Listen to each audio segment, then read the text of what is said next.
नमस्कार। सिनेमा संवाद में आपका स्वागत है। मेरा नाम है अमिताभ।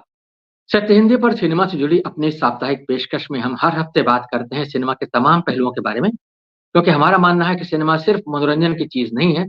सिनेमा समाज से संवाद का सबसे सीधा और सबसे सशक्त माध्यम है और समाज की सोच को गहराई तक प्रभावित करने की क्षमता रखता है। इसलिए सिनेमा पर लगातार सिलसिलेवार गंभीर बातचीत होती रहनी चाहिए। इस कड़ी में आज हम बात करने वाले हैं हिंदी सिनेमा के या कहें कि भारतीय सिनेमा के एक बहुत महान अभिनेता, बहुत महान फ़िल्मकार के बारे में, जिनकी जन्मशती हम कह सकते हैं कि अब शुरू हो चुकी है। हम बात कर रहे हैं राज कपूर साहब की। 14 दिसंबर जो अभी हाल में गुज़री है, 14 दिसंबर को राज कपूर का जन्मदिन होता है और संयोगवश उसी दिन राज कपूर की मंडली के बहुत प्रिय गीतकार, उनके बहुत प्रिय सहयोगी और हिंदी सिनेमा के एक बहुत शानदार गीतकार शैलेंद्र की पुण्यतिथि भी होती है। ये शैलेंद्र का जन्म शताब्दी वर्ष चल रहा है और 14 दिसंबर 2023 से राज कपूर का जन्म शताब्दी वर्ष शुरू हो चुका है, क्योंकि राज कपूर का जन्म 14 दिसंबर 1924 को हुआ था। तो आज हम बात करने वाले हैं राज कपूर के बारे में। राज कपूर का योगदान हिंदी सिनेमा में, राज कपूर का योगदान सिनेमा के ज़रिए भारतीय संस्कृति की पहचान कराने के बारे में, जिसको हम कहते हैं कि सॉफ्ट तरीके से पहचान कराना भारत की संस्कृति की विदेशों में, और राज कपूर के सिनेमा ने किस तरह से हिंदी सिनेमा को समृद्ध किया है। राज कपूर की फ़िल्मों ने क्या उनका योगदान रहा है, किस तरह से उनकी सोच रही है बतौर फ़िल्मकार और बतौर अभिनेता उनका क्या योगदान रहा है, इस बारे में हम बात करेंगे। और इस बातचीत में हमारे साथ शामिल हैं हिंदी सिनेमा के कुछ बहुत अ, ऐसे गंभीर अध्येता जिनका जीवन हिंदी सिनेमा को समझने, समझाने, पढ़ने में बीता है। हमारे साथ इस बातचीत में शामिल हैं हिंदी सिनेमा के बहुत तजुर्बेकार पटकथा लेखक कमलेश पांडे जी, जिन्होंने कई बहुत सफल और बहुत कामयाब फ़िल्में लिखी हैं। हमारे साथ शामिल हैं प्रोफ़ेसर जबरीमल पारख और प्रहलाद अग्रवाल जी, जो कि हिंदी सिनेमा के बहुत वरिष्ठ विश्लेषक हैं। वर्षों से हिंदी सिनेमा के बारे में, हिंदी सिनेमा की प्रवृत्तियों के बारे में, हस्तियों के बारे में लिखते पढ़ते रहे हैं और दर्शकों की सोच-समझ को समृद्ध करते रहे हैं। हमारे साथ अजय ब्रह्मात्मा जी हैं, जो कि हिंदी फ़िल्मों के बहुत जाने-माने समीक्षक हैं। वर्षों से हिंदी फ़िल्म समीक्षा का काम कर रहे हैं, बहुत सारी किताबें लिख चुके हैं। शिबा असलम फ़हमी साहिबा हमारे साथ में हैं, जो कि एक बहुत जानी-मानी चर्चित टिप्पणीकार हैं हिंदी सिनेमा के बारे में और समाज और सिनेमा के संबंधों के बारे में तमाम जगहों पर लिखती, पढ़ती, बोलती रहती हैं। आप सबका बहुत-बहुत स्वागत है।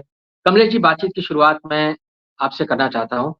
आप हिंदी सिनेमा के साथ दर्शकों से जुड़े हुए हैं, प्रैक्टिकली जिसको हम कहते हैं कि आपका वहाँ फ़ील्ड एक्सपीरियंस है वहाँ का। आपने हिंदी सिनेमा की शक्ल-सूरत को बनते-बिगड़ते या जिस भी तरीके से हम कह लें, उसमें तब्दीली आते हुए देखा है। आपका खुद का उसमें एक बहुत योगदान रहा है। आप राज कपूर को किस तरह से याद करना चाहेंगे? एक शोमैन के तौर पर, एक फ़िल्मकार के तौर पर, एक ऐसे फ़िल्मकार जिन्होंने कि चैपलिन की जो एक पर्सनैलिटी थी, उसका कहीं न कहीं कुछ हिस्सा लेकर के कुछ फ़िल्मों में उसको दिखाया, जो कि ख़ास तौर से जो एक साम्यवादी, समाजवादी सोच थी, कहीं न कहीं उसको परिलक्षित करता था, जिसके चलते राज कपूर के सिनेमा की बदौलत हिंदी सिनेमा को पुराने सोवियत रूस में से लेकर चीन और तमाम देशों में लोकप्रियता मिली और भारत की एक पहचान बनी, एक सॉफ्ट पावर जिसको हम कहते हैं। या फिर एक रूमानियत भरे इंसान के तौर पर आप उनको याद करना चाहेंगे, उनके सिनेमा ने जिस तरह से हिंदी सिनेमा को, हिंदी फ़िल्मों को एक अलग मोड़ दिया। आप किस तरह से उनको याद करना चाहेंगे? कमलेश जी, अपने आप को अनम्यूट कर लीजिए प्लीज़। एक्चुअली राज कपूर को मैंने बहुत बाद में डिस्कवर किया, लेट 60s में, जब मैं 17-18 साल का हो गया तब, क्योंकि मैं फ़ैन था दिलीप कुमार का और मेरे दौर में ये मुल्क जो है 3 हिस्सों में विभाजित था। राज कपूर के फ़ैन, दिलीप कुमार के फ़ैन और देवानंद के फ़ैन। देवानंद विशेष रूप से जो लड़कियां थी भारत की, वो उनकी दीवानी थी। जो सारे लड़के थे, उनमें आपस में झगड़ा था कि कौन राज कपूर का फ़ैन है, कौन दिलीप कुमार का फ़ैन है। आपको यकीन नहीं होगा, मेरे शहर में इलाहाबाद में अगर कोई राज कपूर का फ़ैन या दिलीप कुमार का फ़ैन एक दूसरे के एरिया में घुस जाए, बिना परमिशन के चाकू चल जाते थे। और एक बार मुझे याद है, अजीब सी अफवाह शुरू हुई थी, अजीब सी अफवाह। अफवाह ये थी कि राज कपूर ने, चूंकि Dilip Kumar as an actor थोड़े ज़्यादा पॉपुलर थे और मैं खुद उनका फैन था, राज कपूर ने दिलीप कुमार के चेहरे पे तेजाब फेंकवा दिया है। और वो जो बोतलबाजी हुई इलाहाबाद में दो गुटों के बीच, कि हिम्मत कैसे हुई राज कपूर की दिलीप कुमार के चेहरे पे तेजाब फेंकवा दे। और फिर दिलीप कुमार के जो फैन थे वो फिर बोतलें फेंकने लगे। बाकायदा दंगा हो गया, बाकायदा दंगा हो गया। इतनी जो इतनी इतनी इतनी इतनी लॉयल्टी थी, आज की तरह की बात नहीं है। लॉयल्टी इतनी जबरदस्त थी कि फिर मैं राज कपूर की फिल्में देखता भी नहीं था, कभी देखा भी नहीं। 1967 में जाके मैंने पहली बार आवारा देखी, जब वो दोपहर के शो में आती थी, आई मैटिनी में। क्योंकि उसकी दो वजहें थी, एक तो ये कि मैं खुद दिलीप कुमार का फैन था, दूसरी ये कि आवारा जब पहली बार रिलीज हुई तो ए सर्टिफिकेट था उसको, एडल्ट्स ओनली। मैंने अपने अपने फादर के जो पेपर थे पुराने, उसमें आवारा फिल्म के गानों की किताब देखी जिसमें लिखा था ए सर्टिफिकेट, सिर्फ वयस्कों के लिए। तो जाहिर है कि हम जैसे बच्चों को अलाउड नहीं था। और वैसे भी उस दौर में बच्चों को फिल्में देखना अलाउड नहीं था। वही सिर्फ 2 फिल्में राज कपूर की मुझे दिखाई गई थी, जो कि उन्होंने खुद नहीं की थी डायरेक्ट, अब दिल्ली दूर नहीं और बूट पॉलिश। ये दोनों के कोई उनके जो असिस्टेंट थे वो थे निर्देशक, और Raj Kapoor was the producer. और एज एन एक्टर तो उन्होंने काम भी नहीं किया था एज एन एक्टर दोनों फिल्मों में। तो मुझे सिर्फ यही 2 फिल्में उनकी दिखाई गई थी बचपन में, और कोई फिल्म नहीं, न श्री 420, न जागते रहो, न कोई और दूसरी फिल्में जो है। तो जब मैंने पहली बार आवारा देखी, और उस वक्त तक हमारे सौभाग्य से ये सर्टिफिकेट निकल गया था, और अब वो सबके लिए उपलब्ध थी, टीवी आ गया था वगैरह। और मुझे पहली बार ये लगा कि इस शख्स में एक जादू है कि बहुत बड़ी बड़ी बातें, बड़ी गहरी गहरी बातें बड़ी सहजता से संगीत के रास्ते लोगों तक पहुंचा देता है। हाउ टू कम्युनिकेट गहरी बातें, बड़ी बड़ी बातें आम लोगों तक, जिसको लोग कहते हैं लोएस्ट कॉमन डिनोमिनेटर, उस तक कैसे पहुंचाया जाए। अब जैसे आवारा में एक जो गाना है, पहला ही गाना मैं आवारा हूँ, उसमें एक शॉट है, आज तक मैं नहीं भूला उस शॉट को, कि राज कपूर झोपड़पट्टी के बस्ती में जाता है, गद्दी बस्ती में, और एक काले से बच्चे को, गरीब के काले से बच्चे को, मेरे ख्याल साल भर का रहा होगा बच्चा, उसको उठा लेता है कंधे पे। और ये बहुत बड़ा स्टेटमेंट था, मुझे लगा, और मेरा अपना ओपिनियन है, मुझे पता नहीं कितने लोग राजी होंगे, ये बहुत बड़ा स्टेटमेंट था। क्यों? राज कपूर लगभग अंग्रेज थे, उनका सौभाग्य ये था कि वो ब्लैक एंड व्हाइट फिल्मों में काम कर रहे थे। आंखें नीली थी, रंग गोरा चिट्टा था, बाल भूरे थे, ब्लैक नहीं थे, किसी भी अंग्रेज से जरा भी कम नहीं थे। और उस दौर में जब अंग्रेज हमारा दुश्मन हुआ करता था, आज़ादी नई नई मिली थी और अंग्रेजों को हम दुश्मन की तरह देखते हैं, तो एक ऐसा व्यक्तित्व जो अंग्रेज लगता है, गनीमत थी कि उन दिनों फिल्में रंगीन नहीं थी, नहीं तो मुझे अंदाजा नहीं कि सच में राज कपूर का असर पड़ता कि नहीं पड़ता, इतने गोरे चिट्टे। और जब फिल्में रंगीन हुई तब तक माहौल बहुत बदल चुका था, जब फिल्में रंगीन हुई और राज कपूर को रंगीन फिल्मों में देखने का मौका मिला। तो एक वो जो शॉट है कि एक काला भुच्च बच्चा जो है, एक राज कपूर के कंधे पे बैठा हुआ है, वो लेके चलता है। दूसरा आवारा में ही जो सीन है, जो बीच के ऊपर सीन है, कि अमीर बाप की जो बेटी है नरगिस, वो राज कपूर जो है उसका बाल पकड़ के समझती क्या है, अपने बड़े बाप की बेटी समझ, वो उनको आवारा बोल देती है, लफंगा, लुच्चा, आवारा, बदमाश वगैरह, जंगली जंगली नरगिस। तो राज कपूर जो है वो आवारा बदमाश जो है, वो अमीर बाप की बेटी को बाल से पकड़ के समझती क्या अपने आप को। तो अमीर को राज कपूर ने गरीब के कदमों में डाल दिया सिंबॉलिकली। ये उस आदमी का विजन था। एक छोटे से शॉट में, हालांकि वो रोमांटिक सीन है, एक तरह का लव सीन है, मैंने खुद उस सीन का इस्तेमाल किया अपनी फिल्म तेजाब में, आगे बताऊंगा उसके बारे में।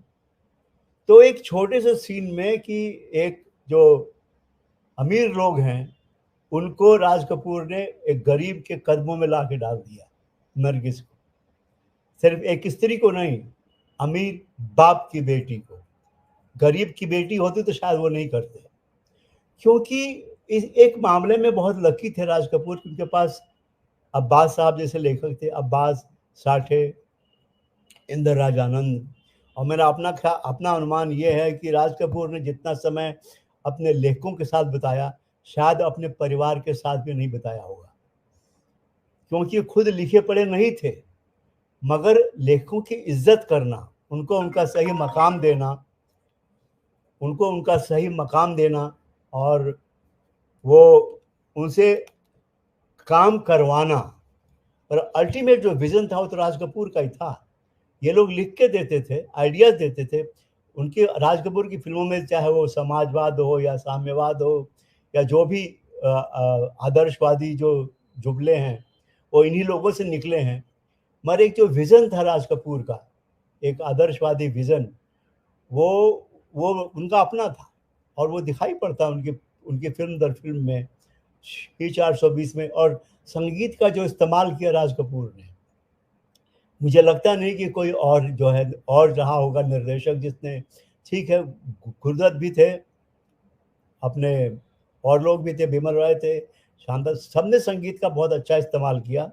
मगर राज कपूर का जो इस्तेमाल था कि बड़ी से बड़ी बातें भी, बड़ी से बड़ी सोच और सरोकार भी गानों के माध्यम से लोगों तक पहुंचाना।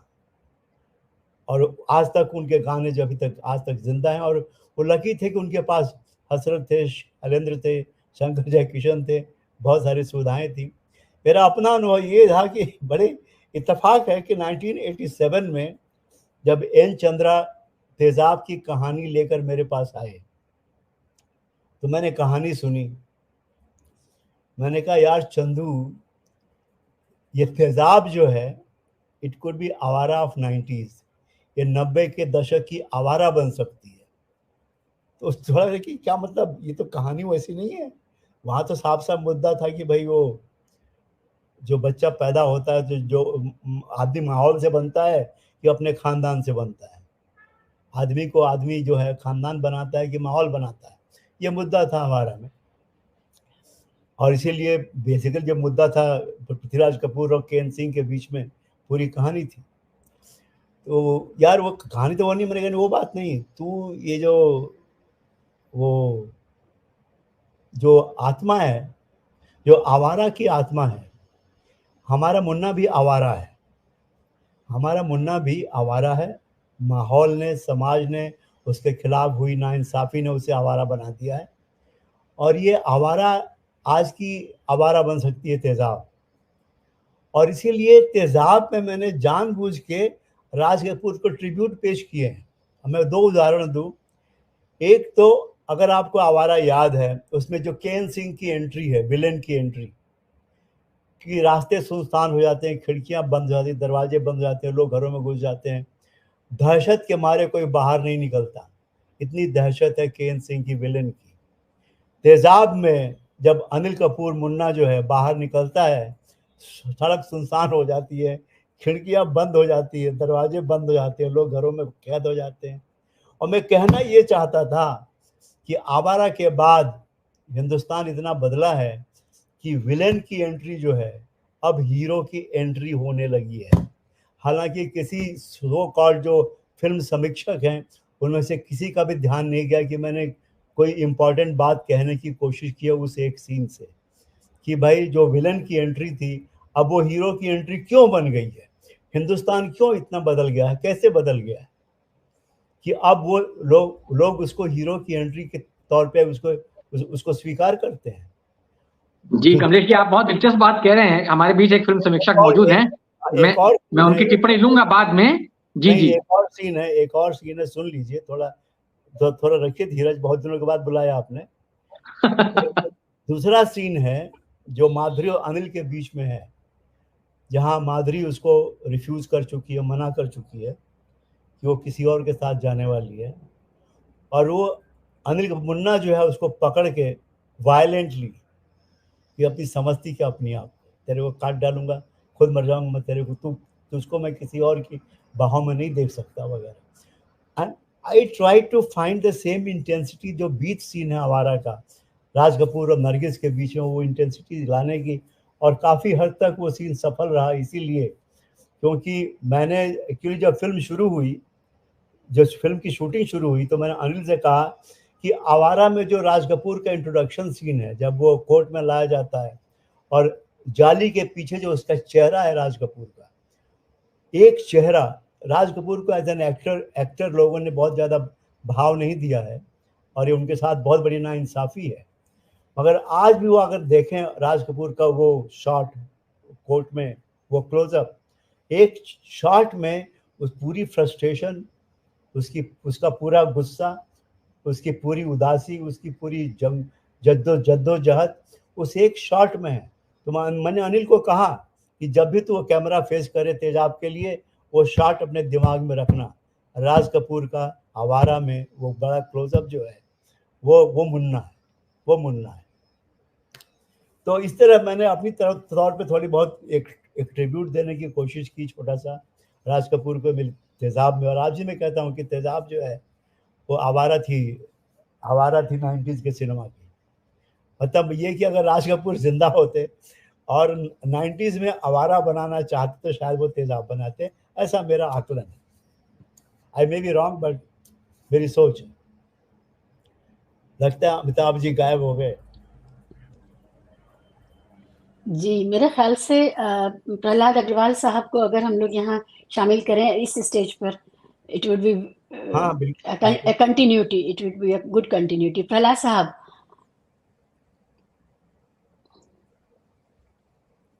आवाज आवाज आपका ऑडियो म्यूट है, म्यूट अनम्यूट है। कर लें। करीब अगर आप हैं तो जी अनम्यूट करिए।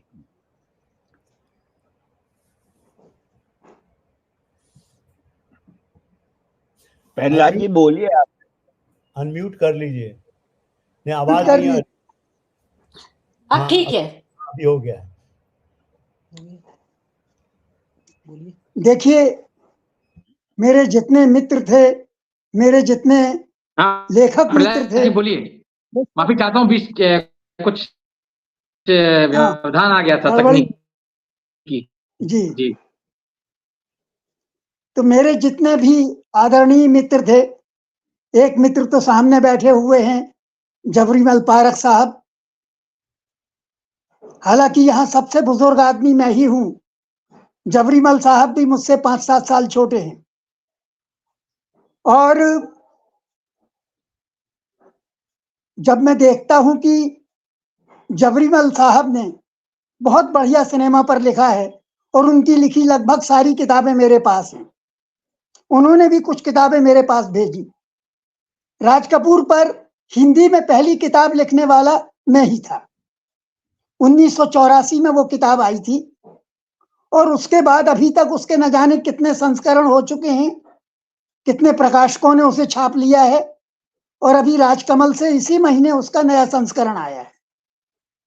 राज कपूर के साथ मेरी खुशनसीबी है कि मुझे 50 दिन उनके साथ गुजारने का मौका मिला है, और कई कई रातें मैंने उनके साथ गुजारी हैं, और वहां पर बैठ के उनके साथ मदिरा पान किया है। और वो मुझे लेकर न जाने कितनी जगहों पर गए हैं। उन्होंने दिखाया कि देखो, इस तरह मैं फिल्में बनाता हूं, इस तरह मैं फिल्मों के बारे में सोचता हूं, और फिल्म मेरे लिए क्या है।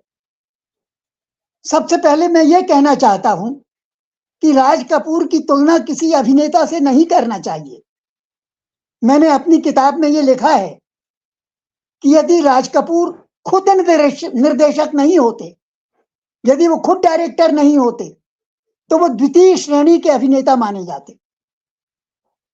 सिर्फ 2-3 फिल्में हैं उनकी जो उनके निर्देशन के बाहर बनी हैं, जिन्हें हम कह सकते हैं कि वे अद्भुत फिल्में हैं। उनमें एक तीसरी कसम है। पर राज कपूर की मुझे जो सबसे प्रिय फिल्म है मेरी, आवारा से भी पहले मेरी जो सबसे प्रिय फिल्म है वो है श्री 420। और जब मैंने किताब मेरी आई तो उसमें जो समर्पण लिखना था मुझे, तो मैंने उसका समर्पण लिखते हुए लिखा था कि राज कपूर की उस छवि के लिए जो आसमान लपकने के लिए नहीं, आसमान को जमीन पर उतार लाने की कशिश पैदा करती है। और राज कपूर वह आदमी था जो बुद्धिजीवियों के बीच में लोकप्रिय नहीं था। नामवर जी से मेरी बहुत बातें हुई राज कपूर के बारे में। आज जो जीवित हैं काशीनाथ जी, उनके छोटे भाई आदरणीय ज्ञान रंजन जी, रविंद्र कालिया जी जो अब नहीं रहे, आदरणीय ममता जी, ये सब मेरे लिए बहुत निकट के, मेरी जिंदगी के बहुत साथ साथ चले हैं। और मैं जिन दो लोगों से मिला हूं मुख्य रूप से सिनेमा से संबंधित लोगों से, उनमें एक राज कपूर हैं और दूसरे देवानंद हैं। दोनों ही ने मुझे अपनी फिल्में लिखने के लिए बुलाया और मेरा दुर्भाग्य ये कि मैं उन दोनों में से किसी के भी साथ एडजस्ट नहीं कर सका। उसका कारण था कि जब कमलेश्वर जी ने मुझसे कहा कि यदि तुम मेरे साथ लिखने के लिए तैयार हो जाओ तो मैं तो यहाँ पर जितना काम आज कर रहा हूं उससे कई गुना काम करूं। और मैं गया भी, बंबई में रहा हूं, बहुत समय रहा हूं, बहुत आता जाता रहा हूं, मगर जब मैं उनके साथ दो प्रोड्यूसर्स के पास गया और उनसे बात होते उनकी देखी तो मुझे लगा नहीं, मेरा गुजारा यहाँ होने वाला नहीं है, क्योंकि मैं बहुत अक्खड़ आदमी हूं, मैं उस तरह की बातें स्वीकार ही नहीं कर सकता। और कमलेश्वर जी तो बहुत ही संवेदनशील और बहुत ही दुनियादार आदमी थे। वो तो इस तरह एडजस्ट कर लेते थे कि चीजें मैं समझ नहीं पाता था कि ये आदमी लेखकों के बीच में क्या है और फिल्मकारों के बीच में क्या है। मैं कहता था आप बिल्कुल अलग आदमी हैं। राज कपूर मुझसे नाराज हो गए, 2-3 बार वो मुझसे बहुत नाराज हुए कि आप समझ ही नहीं रहे, ये जमाना श्री 420 का नहीं है, ये जमाना जोकर का नहीं है, ये जमाना तो अब बॉबी का भी नहीं है। मगर आज मैं सवाल करता हूं, जिस दिन मैंने एनिमल देखी और रणबीर कपूर का रणबीर कपूर का जो मैंने इंटरव्यू पढ़ा तो उन्होंने कहा कि राज कपूर की बड़ी तारीफ की और तरह तरह की बातें की और उन्होंने कहा कि मैं उन्हीं की परंपरा को जीवित रखना चाहता हूं। तो मैं सोचता हूं कि राज कपूर जो मुझसे कहते थे कि मैं अपने आप को बार बार कोसता हूं कि मुझे प्रेम रोग का कैसा क्लाइमेक्स फिल्माना पड़ा, क्या मैं चाहता था और क्या मुझे करना पड़ा। पर हमने कहा फिर आप क्यों नहीं आगे आज किसी श्री 420 के बारे में सोचते हैं। तो उन्होंने कहा ये श्री 420 का जमाना नहीं है, ये तो अब बॉबी का भी जमाना नहीं है। और यदि आज राज कपूर होते तो शायद मैं उनसे पूछता क्या ये एनिमल का जमाना है। उनका पोता एनिमल में काम कर रहा है और राज कपूर थोड़ी सी हिंसा से विचलित हो जाते थे। मुझे वो दिन याद है जब मैं आर के स्टूडियो में बैठा हुआ था और वो मुझे घुमा कर ला रहे थे बंबई और दिखा रहे थे कि देखो इस तरह से मैं काम करना चाहता हूं। उसी दिन श्री राजीव गांधी उन गलियों से होकर गुजरे थे जो चैम्बूर को जाती थी और वहां पर सारे रास्ते रोक दिए गए थे। तो राज कपूर खड़े खड़े वहां उकता गए और एकदम से वो नाराज हुए, उतरे अपनी गाड़ी से, एम्बेसडर से, सफेद एम्बेसडर से, और बाहर आए और जो वहां पुलिस वाला इंस्पेक्टर, सब इंस्पेक्टर था, उससे चीख कर बोले मैं राज कपूर, पहचानते हो मुझे। तो वो बेचारा सकपका गया। उसने कहा साहब बंद है। तो उन्होंने ड्राइवर से कहा चलो, और गाड़ी चल पड़ी। और गाड़ी जब चली तो सब सीटियां बजने लगी। मुश्किल से आधा किलोमीटर दूर था आर के स्टूडियो, और जब गाड़ी वहां से चली तो वो खिड़की से सिर बाहर निकाले हुए चिल्ला रहे थे राज कपूर है, स्टूडियो जाएगा, स्टूडियो जाएगा, राज कपूर स्टूडियो जाएगा। और तत्काल उनकी गाड़ी किसी भी तरह जो है स्टूडियो पहुंची। तो मैंने ये देखा कि किस प्रकार जीवन बदल गया है। मगर मैं तो फिल्म निर्माता था नहीं, मैं तो शायद ये नहीं जानता था कि फिल्में किस प्रकार बनती हैं। मैं तो सिर्फ एक लेखक था और मुझे एक लेखक की तरह ही बुलाया गया था। और मैं चूंकि कॉलेज में प्रोफेसर था और बहुत बढ़िया जीवन गुजार ही रहा था, मुझे कोई सिनेमा में जाने की ऐसी रुचि नहीं थी। हालांकि मैं तब तक भी शायद आधा दर्जन किताबें सिनेमा पर लिख चुका था और आज शायद जितनी किताबें मैंने सिनेमा पर लिखी हैं उतनी शायद ही किसी ने लिखी हो। और सिनेमा के हर क्षेत्र पर मैंने किताबें लिखी और सिनेमा मेरा बहुत प्रिय विषय रहा। और शायद जितनी फिल्में मैंने देखी हैं, हिंदुस्तान में चंद ही लोग होंगे जो इतनी फिल्में देखते होंगे। और आज भी जब मैं पहले दिन पहला शो देखता हूं तो वहां पर लोग आश्चर्यचकित रहते हैं कि ये कौन वृद्ध पुरुष है जो आज सिनेमा देखने आ रहा है। मगर आज भी मेरी मित्रता अजय ब्रह्मात्मक से है, मैं उनसे मिलने जाता हूं। एक से एक यंग लोग जो हैं मैं उनसे मिलने जाता हूं।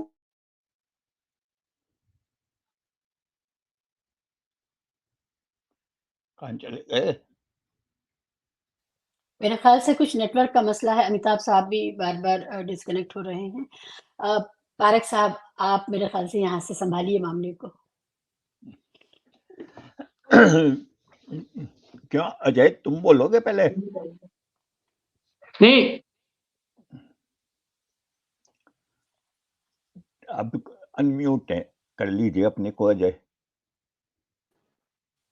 शायद अमिताभ की आवाज आई पीछे से अभी। पारेख साहब, मेरे ख्याल से आप शुरू करें, आप अपनी बात अच्छा, रखें। ठीक है, मैं जी। बोलता हूँ। ये कुछ ऐसा संयोग है कि 2022 से लेकर 25 तक हिंदी सिनेमा के 4 बहुत ही बड़े फिल्मकार, या कहना चाहिए कि अभिनेता और फिल्मकार, उनके जन्म शताब्दी वर्ष हैं। सबसे पहले दिलीप कुमार 2022 में, उसके बाद में देवानंद, अब 2024 में राज कपूर और 2025 में गुरुदत्त का भी जन्म शताब्दी वर्ष है। उनका जन्म 1925 में हुआ था। तो इस लिहाज से ये 4 वर्ष काफी, और ये सब एक ही जनरेशन, एक ही पीढ़ी के बड़े फिल्मकार हैं। इनके बिना हिंदी सिनेमा का या हिंदुस्तानी सिनेमा का इतिहास नहीं लिखा जा सकता और ये बहुत महत्वपूर्ण है। सब अपने अपने ढंग से कहना चाहिए कि शिखर पर हैं। उनके बीच में बिल्कुल सही है कि उनके बीच में तुलना करना बहुत वाजिब नहीं है, क्योंकि दरअसल उन सबों ने अपने अपने ढंग से हिंदी सिनेमा को समृद्ध किया है और इसलिए ये 4 साल हिंदी सिनेमा के बारे में विचार करने के लिए बहुत महत्वपूर्ण है। महत्वपूर्ण राज कपूर के संदर्भ में इसलिए भी महत्वपूर्ण है कि आगे पीछे राज कपूर की जो टीम थी, उस टीम के एक बड़े गीतकार शैलेंद्र का जन्म शताब्दी वर्ष 2023 में था। इसी तरह से मुकेश का शताब्दी वर्ष भी 2023 में पड़ा है। तो इसलिए हम जब राज कपूर पर बातचीत करें तो निश्चित रूप से राज कपूर के साथ राज कपूर के टीम के बहुत सारे सदस्यों की याद आना भी बहुत स्वाभाविक है। राज कपूर, मेरे अपने विचार से राज कपूर का जो सर्वोत्तम समय है वो मुख्य रूप से 1900 मतलब आजादी हासिल करने से लेकर 1960 तक का जो पीरियड है, उसमें उन्होंने जो फिल्में बनाई है, वो फिल्में उनकी, मेरा अपना विचार है कि उनकी सबसे बेहतरीन फिल्में हैं। चाहे वो उन फिल्मों में वो अभिनेता के रूप में उन्होंने काम किया हो या न किया हो। आप ये देखेंगे कि उनकी पहली फिल्म आग जो 1948 में रिलीज हुई, उसके बाद में बरसात और उसके बाद में श्री 420, जिस देश में गंगा बहती है, आवारा, ये सभी फिल्में जो है किसी न किसी रूप में बहुत महत्वपूर्ण है। और इन सब की विशिष्टता यह है कि राज कपूर के संदर्भ में जिस विचारधारा की बात की जाती है, उसे मैं ये तो बिल्कुल ठीक समाजवादी विचारधारा कहने की बजाय नेहरूवियन समाजवाद नेहरू जिस तरह के समाजवाद में यकीन करते थे और संविधान के निर्माण के बाद, आजादी के बाद जिस तरह के भारत की संकल्पना उस समय की जा रही थी, आप देखेंगे कि उसकी अभिव्यक्ति उस दौर के बहुत सारे फिल्मकारों की फिल्मों में हुई है। राज कपूर उसमें शायद सबसे महत्वपूर्ण है। और इस दृष्टि से अगर देखेंगे तो राज कपूर ने अपने समय की जो महत्वपूर्ण सवाल थे, उन महत्वपूर्ण सवालों को, जिसमें सबसे बड़ा सवाल था, एक तरह से कहना चाहिए कि अमीरी और गरीबी का, इनइक्वालिटी का, और उस इनइक्वालिटी के, उस असमानता के कई पहलू उन्होंने अपने ढंग से सामने रखे। अगर हम आवारा को देखें तो आवारा में भी गरीबी का सवाल है, लेकिन उसके साथ जुड़ा हुआ एक और बड़ा सवाल यह है कि मनुष्य की पहचान क्या हो? क्या उसके खानदान से हो, क्या उसकी जाति से हो, क्या उसके धर्म से हो, किस चीज़ से हो? तो वो कहते हैं कि नहीं, मनुष्य की पहचान मनुष्य के रूप में ही होनी चाहिए। माहौल का असर पड़ने से मनुष्य जो है मनुष्य नहीं रहता, ऐसा नहीं है। और इस रूप में उन्होंने अपने ढंग से वो फ़िल्म बनाई। ख्वाजा अहमद अब्बास उसके लेखक थे। ये और बात है कि मेरा अपना विचार है कि उस फ़िल्म के अंदर वो जो कहना चाहते थे, उसका उल्टा पार्ट भी पढ़ा जा सकता है। यानी कि जिस असमानता की वो बात करते हैं या जिस माहौल के असर की बात करते हैं, अंततः हम देखते यही है कि राज कपूर, जिसके बारे में अभी कमलेश जी ने बहुत अच्छी बात कही कि अंग्रेज की तरह लगते थे, जिनकी आँखें नीली थी। वास्तव में अंत में स्थापित यही होता है कि जो नीली आँखें वाला है, वो नीली आँखें वाला ही रहता है। के.एन. सिंह जो एक गरीब फटीचर अपराधी है, वो जहाँ है वहीं रह जाता है। तो इस तरह से ये भी संभव है, लेकिन मैं निश्चित रूप से राज कपूर का मूल्यांकन केवल इस आधार पर नहीं करना चाहता। कहना मैं ये चाहता हूँ कि राज कपूर ने एक बहुत सारे जो सवाल रखे वो महत्वपूर्ण थे।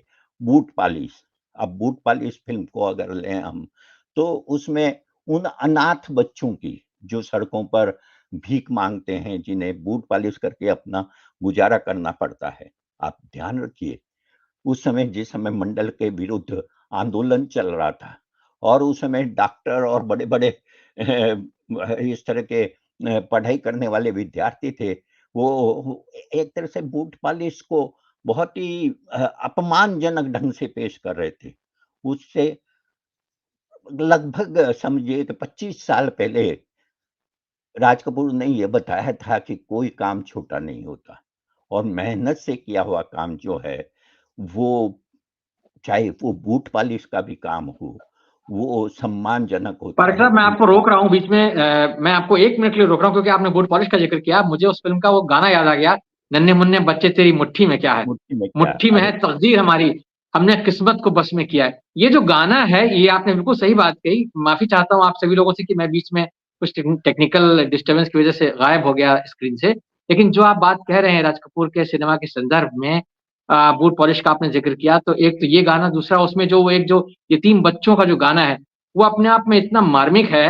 वो कहीं न कहीं जो आप गरीबी अमीरी की बात करें, आपने बिल्कुल ठीक कहा, कमलेश जी ने बहुत सुंदर तरीके से उस चीज़ को रेखांकित किया और आवारा के उदाहरण से, और उसको फिर तेज़ाब पर कैसे प्रत्यारोपित किया, कैसे वो चीज़ें वहाँ जाकर के निकली, और प्रहलाद जी ने जो कुछ भी कहा। मैं आपसे दरअसल पारेख साहब एक चीज़ ये समझना चाहता हूँ, मैं चाहूँगा कि आप दर्शकों को समझाएँ कि जिस तरह का सिनेमा, जैसे आपने कहा कि वो ठीक-ठीक समाजवादी तो नहीं, लेकिन नेहरूवियन सोशलिज़्म वाली बात थी। तो वो जो एक आदर्श था, वो जो एक नेहरूवादी समाजवादी आदर्श था, जो कि आज़ादी के तुरंत बाद जो कि भारत नया बन रहा था, और उसमें दिलीप कुमार, राज कपूर और देवानंद, तीनों नायक उस समय उभरे थे, और तीनों को ही नेहरूवादी युग का नायक कहा जाता है मूल रूप से। उसमें राज कपूर ने ख़ास तौर से जो एक सोशल आइडियलिज़्म था, उसको चुना। दिलीप कुमार का अपना एक वैयक्तिक किस्म का आदर्श था, एक प्रेमी के तौर पर, और देवानंद का एक शहरी युवा का एक पर्सोनिफिकेशन था। लेकिन राज कपूर ने जो था वो समाज को चुना, और कहीं न कहीं एक जो ग्लोबल आइडेंटिटी थी कि मेरा जूता है जापानी, ये पतलून इंग्लिस्तानी, सर पे लाल टोपी रूसी, फिर भी दिल है हिंदुस्तानी। तो ये जो इंडियननेस थी, जिसमें कि बहुत सारी चीज़ें शामिल थी, उसने कहीं न कहीं आगे जाकर के हिंदुस्तान को बहुत जल्दी बहुत एक ग्लोबल नक्शे पर रखा, और ख़ास तौर से जब चौ एन लाई और स्टालिन जैसे लोग नेहरू से पूछे कि भाई ये कौन कपूर है, या उनके गानों पर झूमने लगे आवारा हूं पर, तो ये अपने आप में बहुत बड़ी बात थी। इसके बारे में आप क्या कहेंगे? इसके बारे में मैं क्या कहूँ, आपने सब कुछ तो कह दिया। बहरहाल फिर भी मैं ये जोड़ना चाहूँगा कि ये जो गीत है जो शैलेंद्र ने लिखा है, आप देखेंगे कि इसमें 2 चीज़ें हैं। एक तो यह है कि इसमें पोज़ीशनिंग जो है हिंदुस्तान की, वो विश्व के संदर्भ में है। एक तरह का इंटरनेशनलिज़्म है। यहाँ विश्व गुरु बनने की बात नहीं है।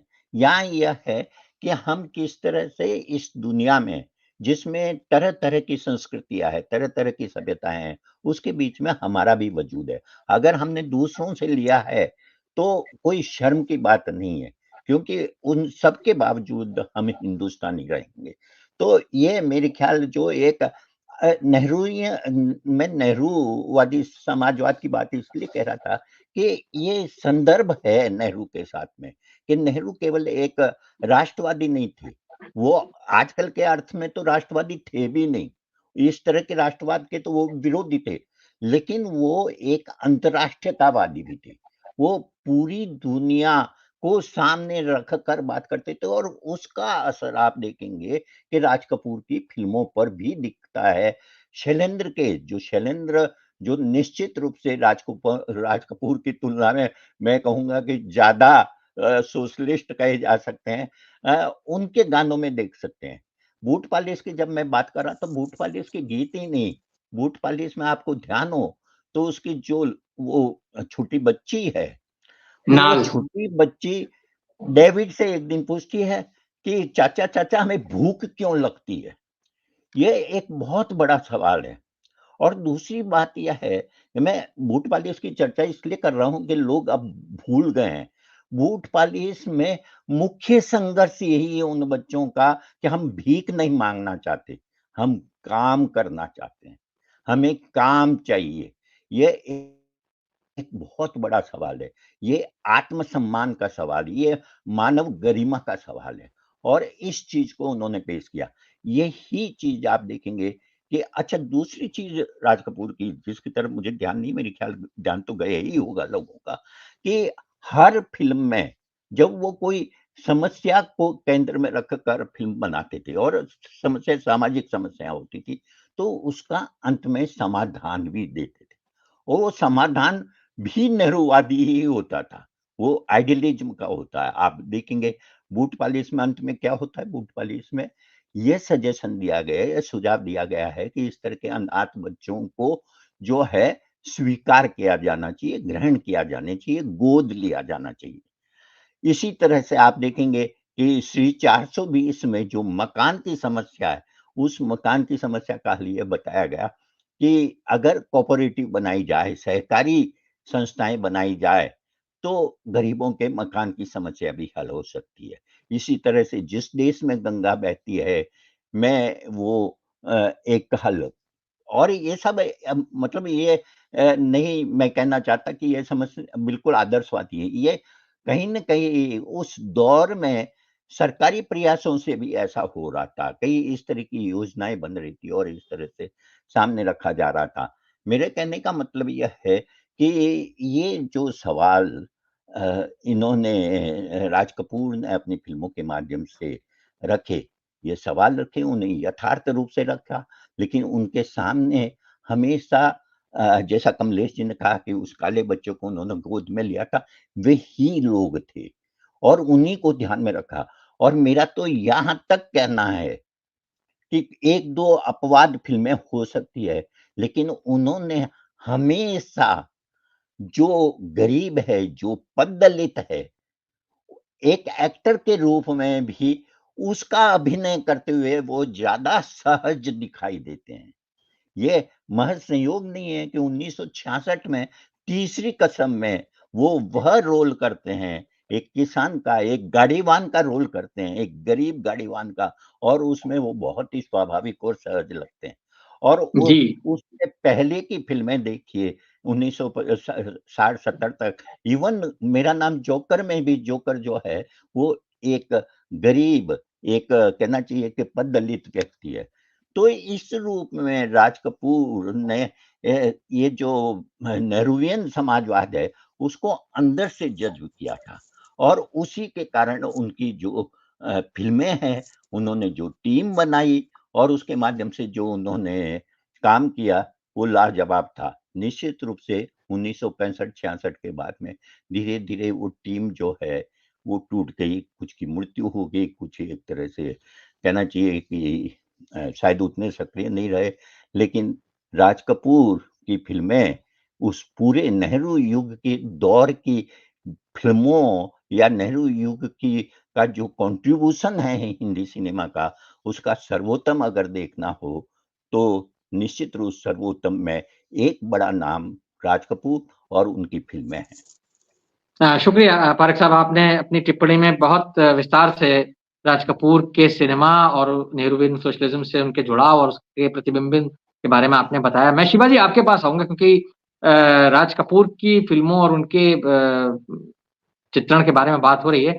राज कपूर अपने फिल्मों की नायिकाओं को जिस तरह से प्रस्तुत करते थे, वो अपने आप में एक बहुत चर्चा का विषय रहा है। उनके जीवित रहते हुए भी और उनके बाद भी लगातार उनके इस पहलू के बारे में बात होती रही, किस तरह से उन्होंने अपनी नायिकाओं को प्रस्तुत किया है, चाहे वो उनकी पहली फिल्म आग हो, आग से लेकर के और राम तेरी गंगा मैली, या हम बाद में कह लें हिना, हालांकि हिना उनकी मृत्यु के बाद बनी, उनके बेटे रणधीर कपूर ने बनाई।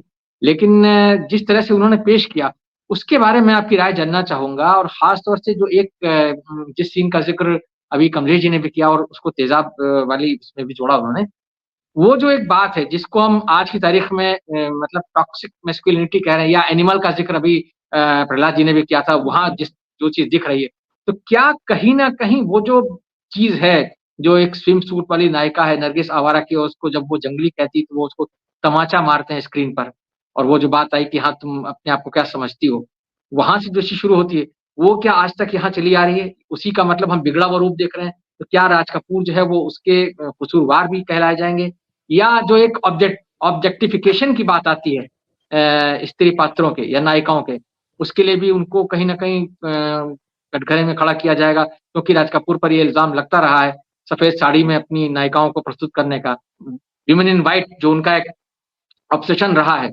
उसको लेकर के। तो नरगिस से लेकर के और मंदाकिनी तक सबको हमने देखा है सफेद कपड़ों में। तो इस बारे में आप क्या कहेंगे? बहुत शुक्रिया अमिताभ साहब, लेकिन बड़ी नाइंसाफी है, खवातीन के मसले पर मुझे आपने लिमिट कर दिया। बिल्कुल तो नहीं, आप और बारों में भी बोल सकती हैं, ऐसी बात नहीं है।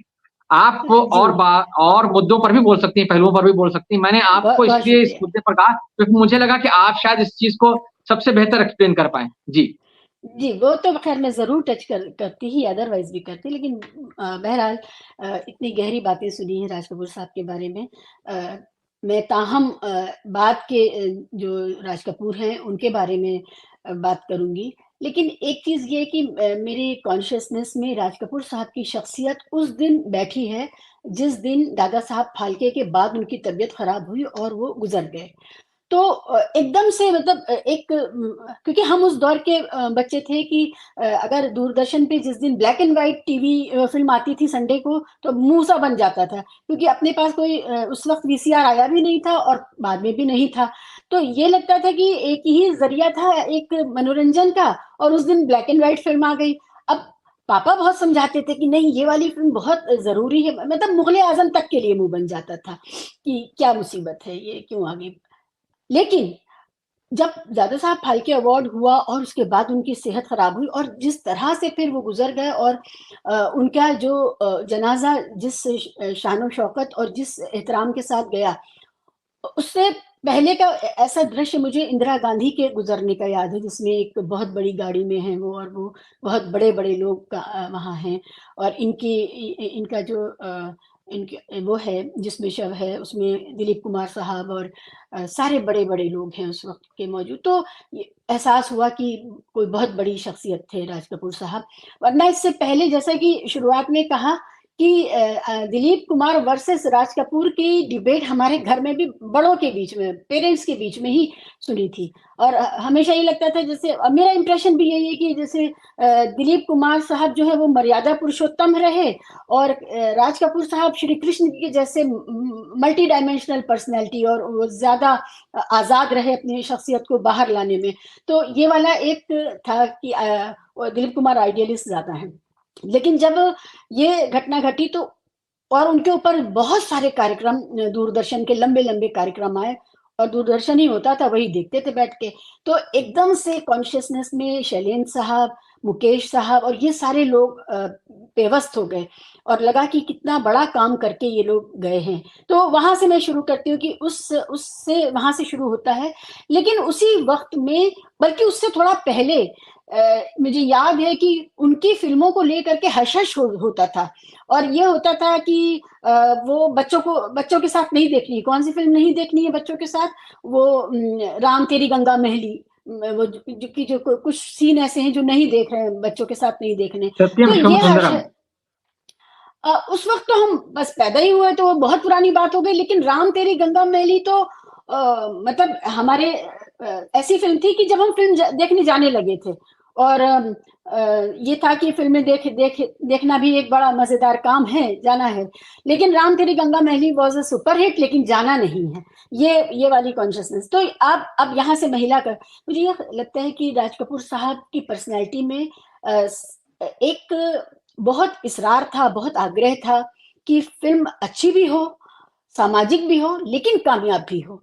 और इसको उन्होंने, क्योंकि वो आरके स्टूडियो के मालिक भी थे, वो डायरेक्टर प्रोड्यूसर भी थे, तो वहां से जो एक खास तरह का प्रेशर आता होगा, मुझे लगता है कि, बल्कि मैं इस तरह कहूँ कि बेनेवोलेंट मालिक जो होता है, जैसे उस दौर में जे.आर.डी. टाटा थे, या अगर पॉलिटिशियन है तो वो नेहरू थे, और अगर फिल्म मेकर है तो वो राज कपूर है। तो इस तरह की जहन में चीजें आती हैं कि पैसा जरूरी है, पैसा कमाया जाए, लेकिन वो सबके लिए हो, और उसमें इक्विटी का जो सवाल है, बहुत बहुत बार अभी जिक्र किया गया नेहरूवियन मॉडल का, सोशलिज्म का। लेकिन मुझे याद है कि बाकायदा एक डॉक्यूमेंट्री मैंने देखी थी जिसमें रशिया में बाकायदा उन्हें कॉमरेड राज कपूर कहा गया, और उनकी छवि वहां पर इस तरह की थी।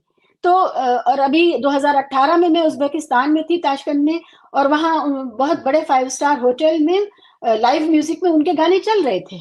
तो ये जो कंटिन्यूटी है, ये मुझे बताती है कि उनकी शख्सियत क्या है। खवातीन का जो, महिला के डिपिक्शन का जो सवाल है, वो सवाल फॉर्मूले का सवाल है। उनको पता था कि कैसे कॉज को, सरोकार को सेंसुअलिटी के साथ पिरोया जाए, जिससे कि फिल्म हिट भी हो।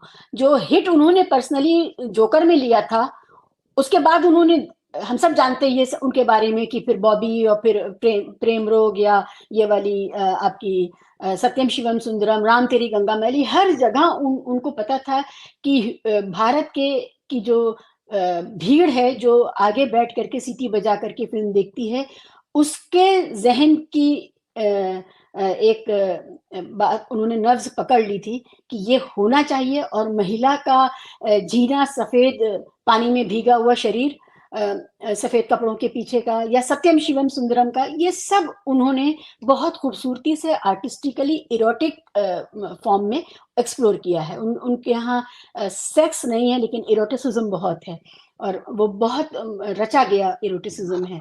तो ये उस वक्त लगता होगा कि हमारे उस वक्त के लिए शायद 1 दशक आगे थे वो अपने वक्त से, महिला के चित्रण में। बस इतना ही है। लेकिन और उन्होंने उसको बहुत बार अपनी इंटरव्यूज में जस्टिफाई किया है।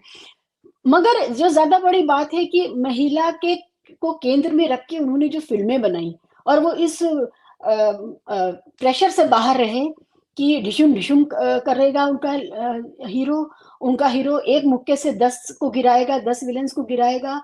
और वो उस तरह का जो, हालांकि उनके वक्त में भी वो फिनोमिना था जिसको हम तबकाती तफरका कहते हैं, या वर्ग संघर्ष कहते हैं। वर्ग संघर्ष के लिए उन्होंने गुरुदत्त वाला, साहिर लुधियानवी वाला रास्ता नहीं अपनाया, जो एक खास तौर से सीधे जाकर के व्यवस्था को से सवाल करता है और उसको जिम्मेदार ठहराता है। गुरुदत्त गुरुदत्त, और मुझे लगता है जो अच्छा ज्यादा कंपैरिजन अच्छा होगा कि गुरुदत्त का जो हीरो है और जो फिल्म का कथानक है और राज कपूर का जो हीरो, दोनों महरूमियों के से उपजे हुए हीरो जरूर हैं, लेकिन राज कपूर के यहाँ महरूमियों का एक सेलिब्रेशन है और उसका रोमांटिसिज्म है, जबकि गुरुदत्त के यहाँ बड़ी तलखी है। उस तलखी से वो समाज से सवाल करते हैं और समाज से सवाल करते वक्त वो उस व्यवस्था से बाहर अपने को खड़ा करते हैं। राज कपूर के यहाँ सेलिब्रेशन है, रोमांटिसिज्म है उसको लेकर के, महरूमियों को लेकर के। और बहुत सबसे पहले कमलेश साहब ने ये बात कही थी कि जिस अंदाज में, जिस सादगी से उन्होंने, आपको याद है जो उसका रोटी चुराने वाला जो प्रकरण है, वो एक इंटरनेशनल वो है, नजरिया है कि जब जज ये कहता है कि अगर रोटी चुराने के लिए किसी ने चोरी की है तो फिर उसकी सजा समाज को मिलनी चाहिए, चोर को नहीं मिलनी चाहिए। इसका उन्होंने, ये बुनियादी चीजें बहुत ऐसे जो हमारे आज का कॉमन सेंस है सामाजिक चिंतन का, उसको उन्होंने किस तरह इस्तेमाल किया है कि रोटी चुरा रहा है बच्चा अपनी माँ के लिए जो बीमार है और मरने वाली है, तो वो उस रोटी चुराने से लेकर के और जहां वो नरगिस के बाल पकड़ के उनको झिझोड़ते हैं, वहां तक वो हर चीज को रोमांटिसाइज कर पाते हैं। और ये जो क्रिएशन ऑफ ब्यूटी है, ये एस्थेटिक लाना है हर चीज में, ये उनकी पर्सनल लाइफ से भी अगर आप देखें तो वो हर जगह है।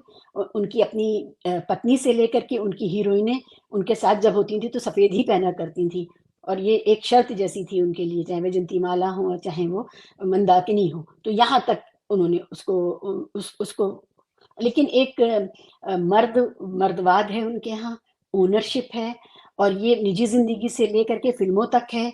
और वो अभी उनकी फिल्मों में जो मर्दवाद है और जो ओनरशिप है वो बहुत जारहाना नहीं है, वो लड़कियों को पसंद आती है, वो महिलाओं को पसंद आती है, एंड सेंस ऑफ बिलोंगिंगनेस जिसको हम कहते हैं वो है। एनिमल का को जब आप इससे जोड़ते हैं, उसका वो क्रूरतम रूप है।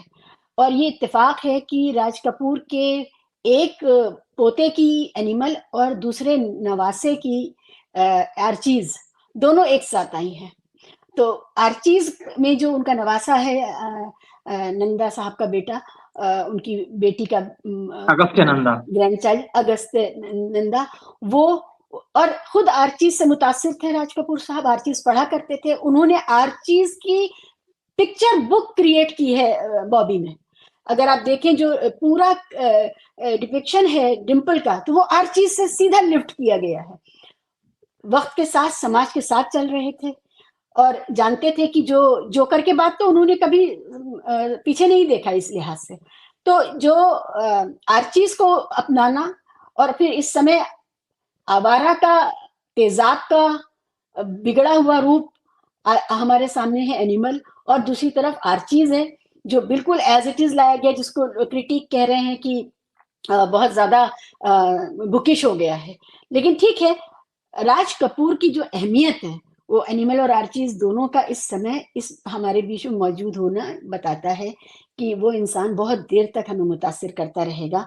और ये जो एक बेनेवोलेंट सरमायादार है, एक ऐसा सरमायादार जो दिल भी रखता है, उसके पास अगर कुछ है देने के, कुछ है तो वो सिर्फ अपने लिए नहीं है। तो जिसकी राहुल गांधी ने जो बात कही कि मैं कॉरपोरेट्स के खिलाफ नहीं हूँ, लेकिन किसी एक के हाथ में सब कुछ चला जाए और फिर वो महरूमियां बढ़ जाएं, एक तरफ हो जाएं, तो ये जो आइडिया मुझे लगता है कि नया क्या है, सब कुछ तो पलट के वापस आ रहा है।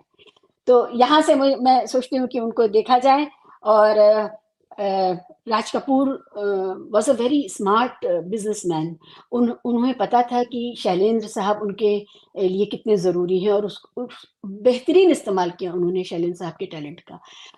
शैलेंद्र को अगर राज कपूर जैसा शोमैन नहीं मिलता तो उनकी शायरी विजुअली मुफलिसी में दब जाती। अभी क्या है कि वो ग्लोरीफाई हुई है, वो रोमांटिसाइज होकर के बहुत खूबसूरत बन गई है। तो जो विजुअल माध्यम है उसको पा करके शैलेंद्र की शायरी बहुत निखरती है, बहुत खूबसूरत होती है और एस्थेटिकली बहुत अपीलिंग होती है। उसी तरह से उनके संगीत का भी है कि जिस तरह उन्होंने अपने गानों को विजुअलाइज किया, एक एक फ्रेम उनके गानों का जो है वो राज कपूर की छाप छोड़ता है। यश चोपड़ा को अगर आप देखें, यश चोपड़ा और राज कपूर का जो फर्क है वो इतना ही है कि राज कपूर खुद हीरो है और एक दूसरी तरह का ईगो है उस लिहाज से उनके अंदर ईगो हीरो होने का जो ईगो है वो उनकी फिल्मों में भी दिखता है, उनके काम में भी दिखता है। यश चोपड़ा के यहाँ वही महिला किरदार बहुत सशक्त हैं, बहुत खूबसूरत हैं, उनको बहुत कलात्मकता के साथ दिखाया गया है। और मगर उनके यहाँ वो सोशल सवाल उस तरह से नहीं है जिस तरह से राज कपूर के यहाँ मिलते हैं। शायद दौर का भी फर्क हो सकता है, लेकिन Raj Kapoor is everywhere in every frame of film making even today. जी शुक्रिया शुक्रिया शिवा जी। आपने राज कपूर का जो एक विश्लेषण किया अपने हिसाब से, सोशल कमिटमेंट की बात उसमें आपने कही, उसमें उनको स्मार्ट बिजनेसमैन बताया। अजय जी, आपके पास आता हूँ बातचीत के आखिरी दौर में। राज कपूर की शख्सियत के तमाम पहलुओं पर आज हम बात कर रहे हैं, तो आप किस तरह से उनको समेटना चाहेंगे? उसमें एक रोमांटिसिज्म वाली बात आ गई, उसमें महिलाओं के चित्रण की बात आ गई, अभिनेत्रियों की बात आ गई, उनकी कहानियों की बात आ गई, न्यूरोबियन समाजवाद की बात भी आ गई। आप क्या मानेंगे कि क्या राज कपूर हिंदी सिनेमा के सबसे बड़े शोमैन हैं अभी तक? जितने भी हमारे हिंदी सिनेमा में इस तरह के निर्माता निर्देशक हुए, चाहे आप सुभाष घई को ले लें या यश चोपड़ा का जिक्र आया या उसके बाद में करण जौहर वगैरह आज की तारीख में कहलाते हैं, तो क्या आप मानेंगे कि वो जो टेम्पलेट राज कपूर ने बनाया था सिनेमा का, यानी जिसको हम शोमैनशिप वाला सिनेमा कहते हैं, क्या वो राज कपूर का ही टेम्पलेट है जो आज तक चला आ रहा है? यानी और जो रोमांटिक स्टोरी कहने का जो बॉबी से उन्होंने जो सिलसिला शुरू किया, क्या वही चीज आज चली आ रही है? अजय जी। जी। बहुत सारी बातें सुनी मैंने और सबने सारी पहलुओं को लेकर बात की। मुझे लगता है राज कपूर की मेकिंग पर भी बात होनी चाहिए कि राज कपूर बने कैसे, वो राज कपूर कहाँ से आते हैं, थोड़ा सा उस पर अगर हम बहुत दृष्टि संपन्न फिल्मकार हैं वो अपने समय के, अगर तीनों को देखें, देव साहब को देखें, दिलीप कुमार को देखें और राज कपूर को एक साथ लाकर हम तीनों को सामने रखें, तो मुझे लगता है कि एक तो पृथ्वीराज कपूर का पृथ्वी थिएटर और पूरा उसके साथ जो इप्टा और इन सारे के साथ इनका जो संसर्ग था, वहां से उनका मानस बना है और उस मानस को लेकर के वो आगे बढ़े और जहां फिर के अब्बास और शैलेंद्र आकर जुड़ते हैं और ये विचार देते हैं उनको। इन विचारों को लेकर के एक मेकर के तौर पर, एक फिल्म मेकर के तौर पर वो पेश करते हैं। तो बुद्धि वहां पे या अल्टर ईगो कह लें राज कपूर का, वो के अब्बास हैं मेरी नजर में और शैलेंद्र हैं, जहां से उनको विचार मिलते हैं जो गीतों के जरिए मिलते हैं और इसको लेकर के वे चलते हैं। इन सारे पहलुओं के अलावा चूंकि मैं चीन में रह चुका हूं और चीन में उनकी लोकप्रियता को मैंने खुद अपनी आंखों से देखा है, वहां महसूस किया है, मैं उसकी थोड़ी बात करूंगा, थोड़ा रसिया की बात करूंगा मैं, क्योंकि उस पर बात भी होनी चाहिए कि ऐसा क्या था कि उस जमाने में 50s में ये चाइना और रसिया, तब सोवियत संघ में इतने पॉपुलर हुए। मैं खुद जब चीन पहुंचा 86 में और पहली बार टीवी पर आवारा चीनी भाषा में चलते हुए देखा मैंने, तो मुझे बहुत ही सुखद आश्चर्य हुआ और खुशी हुई कि हमारे देश की एक फिल्म वहां दिखाई जा रही है। बाद में दोस्त मिले और उनसे पता किया, मालूम हुआ और मेरे कई सहयोगी थे, चीनी सहयोगी, चाहे वो चांग साहब हों, चाओ साहब हों, ये सारे लोग आवारा के गाने इतनी खूबसूरती से और इस आवाज में, भले वो हिंदी बोल नहीं पाते हो ठीक तरीके से, लेकिन गाना गाते वक्त एकदम साफ उच्चारण और वही आवारा हूँ गाते हुए सुनाई पड़ते थे। पता किया मैंने कि ऐसा क्या था, क्यों पॉपुलर हुआ था और बाद में फिल्म भी देखी मैंने। तो वो जब वहां पे टीवी पर ये फिल्म आती थी, फिल्म के पहले लगभग 500 शब्दों में एक टेक्स्ट आता था। उस टेक्स्ट में ये बताया जाता था कि ये फिल्म क्यों दिखाई जा रही है और इस फिल्म का महत्व क्या है।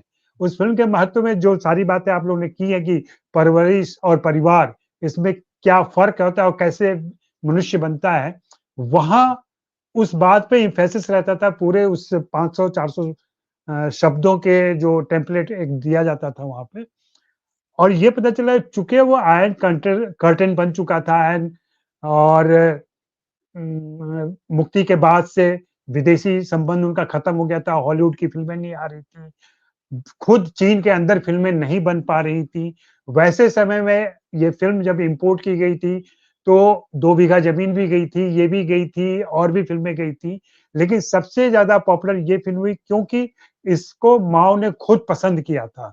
माओ ने खुद पसंद किया था और उन्होंने इसके प्रसारण की सारी सुविधाएं जुटाई थी और उस तरीके से ये फिल्म जन जन तक वहां पहुंची। मैं तो चीन में, भारत से ज्यादा मेरा चीन घुमा हुआ है और नॉर्थ ईस्ट वेस्ट साउथ चीन में कहीं भी जाए आम चीनी राज नहीं बोल पाता था, लाज बोलता था, रोकोलो बोलते हैं वो, और रीता को लीता बोलते थे। और किसी भी भारतीय स्त्री या पुरुष को देखते हुए वो राज कपूर और नरगिस की कल्पना करते थे। मैं 90s की बात कर रहा हूँ। आज चीन बदल गया है, आज चीन बहुत कुछ आगे बढ़ चुका है और पूरे हॉलीवुड और उसकी नकल में है और वो सारी चीजें हो रही हैं। तो एक तो ये देखा मैंने। दूसरे, पढ़ाई के दरमियान मैंने देखा कि जो रशियन क्रिटिक थे अलेक्जेंडर लिप्कोव, जो खुद सत्यजीत रे के फैन थे, लेकिन जब वे राज कपूर की फिल्मों की क्रिटिसिज्म करते थे, उसकी समीक्षा करते थे, तो बड़े संभल के करते थे, क्योंकि राज कपूर के फैन, जैसे भारत में भी होता है कि हम एनिमल की बुराई करें तो लोग गालियां देना शुरू कर देते हैं, तो वैसे ही उन्होंने जब संगम की थोड़ी सी खिंचाई की थी तो उनको थ्रेट मिलने लगे थे कि हम तुम्हारे, अगर तुम मेरे सामने पड़ गए तो मैं तुम्हारी गर्दन काट दूंगा, तुमने राज कपूर की बुराई कैसे की। इस तरीके का माहौल रसिया के अंदर था, सोवियत संघ के अंदर था। तो ये पॉपुलैरिटी मिलने के पीछे जो सामाजिक राजनीतिक वजह दोनों देशों में रही है और जिसकी वजह से राज कपूर उन दोनों देशों में पॉपुलर हुए, अफसोस की बात है, जिस सॉफ्ट पावर की बात आप कर रहे हैं ना, उस सॉफ्ट पावर का भारत ने आज के पहले, मतलब मोदी जमाने के पहले कभी भी इस्तेमाल नहीं किया। ये मोदी ने इस बात को समझा है या इनकी सरकारों ने समझा है और ये इस सॉफ्ट पावर का भरपूर इस्तेमाल कर रहे हैं, देश के अंदर और देश के बाहर भी। उस जमाने में कहते हैं कि पृथ्वीराज कपूर एक डेलीगेशन में गए थे और माओ उनसे मिले, तो माओ ने सबसे पहले ये पूछा था कि राज कपूर कैसे हैं। ये स्थिति थी। और एक छोटा सा किस्सा यहाँ मैं चाहता हूँ शेयर कर लूं आप लोगों के साथ कि राज कपूर को एक बार इनवाइट मिला चाइना से कि आप आइए हमारे पास, आप इतने पॉपुलर हैं यहाँ पे। राज कपूर पूरे तैयार भी हो गए, पूरी तैयारियां हो गई, जिसको कहते हैं कि कपड़े वपड़े सब सिलवा लिए गए, सारा सूटकेस तैयार हो गया और अचानक जाने के 2 दिन पहले राज कपूर ने उस टूर को कैंसिल कर दिया, कहा कि नहीं, मैं नहीं जाऊंगा। घर के लोग परेशान, सरकार परेशान कि ऐसा क्या हो गया, क्यों नहीं जाएंगे आप, क्या दिक्कत हो गई, तबीयत खराब है, कुछ खराब है। उन्होंने कहा नहीं, मैं इसलिए नहीं जाऊंगा कि उन्होंने जिस राज कपूर को देखा है और जो राज कपूर आज है, उनकी उस छवि को बहुत बड़ा धक्का लगेगा। मैं उस छवि को तोड़ना नहीं चाहता हूं, मैं साक्षात उनके सामने नहीं जाना चाहता हूं और इसलिए नहीं जाऊंगा मैं। इस तरीके से ये सारी बातें हुई। चूंकि बहुत सारे पहलुओं पर राज कपूर की बातें हो चुकी हैं, कमलेश जी ने बोला, पारक साहब ने बोला, तो मैं प्रहलाद अग्रवाल को ज्यादा सुनना चाह रहा था। प्रहलाद जी बहुत अच्छी से और बहुत करीबी से बातें कर रहे थे उनके बारे में, चूंकि वे मिल चुके हैं कई बार, घंटों बिता चुके हैं उनके साथ। कभी एक शो कीजिए जहां सिर्फ प्रहलाद अग्रवाल साहब हो और राज कपूर हो और आप हो, हम बैठ के देखना और सुनना चाहेंगे उसको। शुक्रिया जरूर, अमिताभ, बहुत मौका बहुत देने बहुत के लिए। शुक्रिया अजय जी, आपने जो सुझाव दिया जरूर उस पर हम अमल करेंगे। अगर प्रहलाद जी संक्षेप में कुछ कहना चाहें तो मैं आपकी आपके इस आग्रह का सम्मान करते हुए मैं पुनः उनसे कहूंगा कि वो राज कपूर के बारे में अगर संक्षेप में कुछ कहें तो हम उसी उनकी बातचीत पर ही इस शो का समापन करेंगे। प्रहलाद जी, क्या आप सुन पा रहे हैं? प्रहलाद जी, हमें आप अनम्यूट करें अपने आप को, अगर आप अनम्यूट करें अपने आप को पहले तो। प्रहलाद जी, नहीं नहीं, अभी आपकी आवाज हम तक नहीं आ रही है। नहीं, हाँ बोलिए। मैं सिर्फ एक बात कहना चाहता हूँ, जी इतनी अच्छी अच्छी बातें हो चुकी हैं और राज कपूर के बारे में मैं शायद घंटों बात करता, मगर समय की अपनी सीमा होती है। जी, मैंने राज कपूर कोई की बात नहीं, हम पहली फिर बात फिल्म करेंगे, देखी फिर आगे भी थी, बात करेंगे। हाँ बताएं प्लीज। मैंने राज कपूर की पहली फिल्म देखी थी अनाड़ी, जो ऋषिकेश मुखर्जी ने बनाई थी, और उस फिल्म ने मुझे राज कपूर का भक्त बना दिया। उस समय मैं 11-12 साल का रहा होऊंगा, इतनी उम्र थी मेरी, और मैं स्कूल से और कॉलेज से भागकर सिनेमा देखने लगा था। मैंने जब अनाड़ी देखी तो उस फिल्म में जो एक दृश्य था जिसमें नूतन राज कपूर को 1000 रुपए का नोट देती, उस अनाड़ी को जो रुपए 8 आने के लिए फोटो बनाता है और वो जगह